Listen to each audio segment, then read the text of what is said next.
Age is a gift that we all given, that it matters on what we do with the age. All right, this is what I'm going to talk about today. I'm going to talk about something that I call the risk tolerance. How much risk can you be able to take? All right, and this is an advice of two different people. I'll advise someone who is aged between 20 years old to 20 to 30 years old, someone who is aged above 45 or above 50 years old, because the two individuals view life differently. All right, because you find that the younger you are, the higher risk tolerance you have, but older you are, the less risk tolerance you have.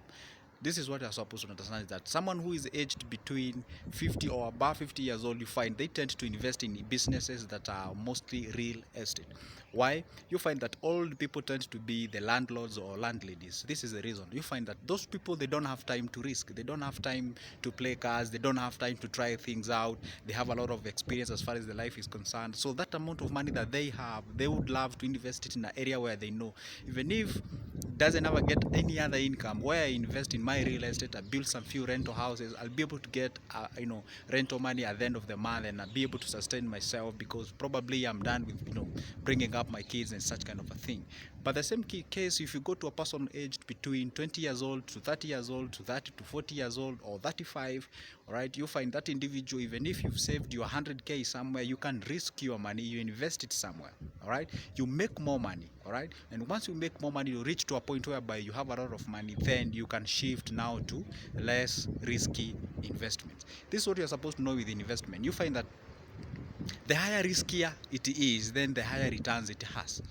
For instance, this is an example I love to take at all times.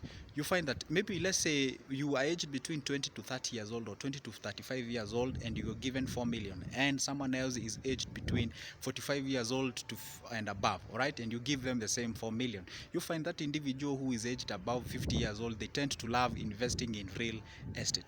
But let's do these calculations. If you buy a plot maybe worth a million bob, and then you build a 3 million houses, you probably build 6 to 7 one bedroom rental houses. If you rent that amount of money, or if you rent a single unit by 5,500, you find what you pocket at the end of the day. If you choose to go the agent's way, or if you choose to rent your house yourself, you find that you end up going home with around 48,000, or let's say at most 50,000 at the end of the month.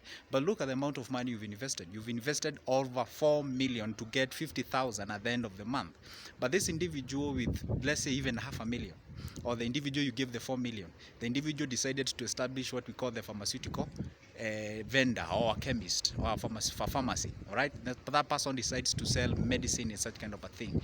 All right, you find if you invest a 1 million Kenyan shilling, it's supposed to give you 1% every day. A 1% of a million Kenyan shilling is 10,000. All right, let's say even you don't even get less. If you even get less than 10,000, let's even say you get 5,000 in your investment of a million bob. So 5,000 at the end of the month, you get 150,000 Kenyan shilling. So you make actually making money. That is what now I call investment. When you build your houses where you invest 4 million to get 50,000 at the end of the month, that is not an investment. That is an asset. All right, it's something that you can sell and make you money later. But once you invest a million bob that you're able to make 150,000 at the end of the month, that's now what I call investment, because it is multiplying your money. Yeah, it has a higher risk here. It can, you can close your shop. The business can go bankrupt and done. You can go back to square one and you start investing again.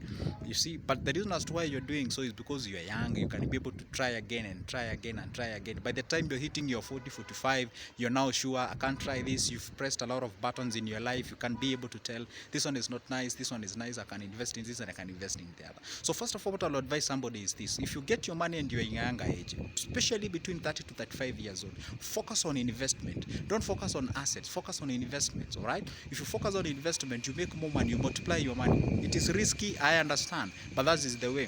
You multiply your money. Once you reach your age of around 45, 50 years old, now you can shift into building the rental houses, the real estate, and such kind of a thing, because those ones sounds to be more sure, because at the end of the day, people have to live in houses and such kind of a thing, and population is growing. It's a sure way of investing. But once you calculate the two investments depending on the risk that you take and the risk tolerance between the two scenarios, you find that the one who goes for investing the money in some sort of a butchery, or you can go for pharmacy, you can go for salon, beauty parlor, massage, and such kind of a thing, they make more money compared to you who invest in real estate. So those are two different things that I love to, put them in a college so that you can be able to understand on where you're supposed to invest depending on your age.